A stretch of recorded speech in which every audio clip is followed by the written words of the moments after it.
சங்கீதம் 5. கர்த்தாவே, என் வார்த்தைகளுக்கு செவிகொடும், என் தியானத்தை கவனியும்.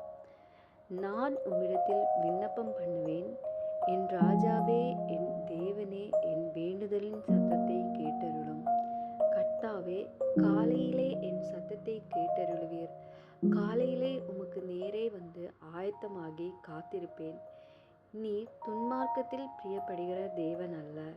தீமை உம்மிடத்தில் சேர்வதில்லை. வேம்புக்காரர் உம்முடைய கண்களுக்கு முன்பாக நிலை நிற்க மாட்டார்கள். அக்கிரமக்காரர் யாவரையும் வெறுக்கிறீர். பொய் பேசுகிறவர்களை அழிப்பீர். இரத்த பிரியனையும் சூதுள்ள மனுஷனையும் கர்த்தர் அருவருக்கிறார். நானோ உமது மிகுந்த கிருபையினாலே உமது ஆலயத்துக்குள் பிரவேசித்து உமது பரிசுத்த சந்ததிக்கு நேரே பயபக்தியுடன் பணிந்து கொள்ளுவேன். கர்த்தாவே, என் சத்துருக்களின் நிமித்தம் என்னை உம்முடைய நீதியிலே நடத்தி எனக்கு முன்பாக உம்முடைய வழியை செவ்வைப்படுத்தும். அவர்கள் வாயில் உண்மை இல்லை. அவர்கள் உள்ளம் கேடுபாடுள்ளது. அவர்கள் தொண்டை திறக்கப்பட்ட பிரேத குழி. தங்கள் நாவினால் இச்சகம் பேசுகிறார்கள். தேவனே, அவர்களை குற்றவாளிகளாக தீரும்.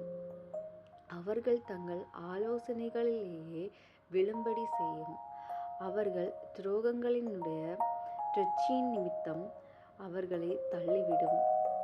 உமக்கு விரோதமாய் கலகம் பண்ணினார்களே. உம்மை நம்புகிறவர்கள் யாவரும் சந்தோஷித்து எந்நாளும் கம்பீரிப்பார்களாக. நீர் அவர்களை காப்பாற்றுவீர். உம்முடைய நாமத்தை நேசிக்கிறவர்கள் உம்மில் களி கூறுவார்களாக. கர்த்தாவே, நீர் நீதிமானை ஆசீர்வதித்து காருண்யம் என்னும் கேடகத்தினால் அவனை சூழ்ந்து கொள்ளுவீர். ஆமென்.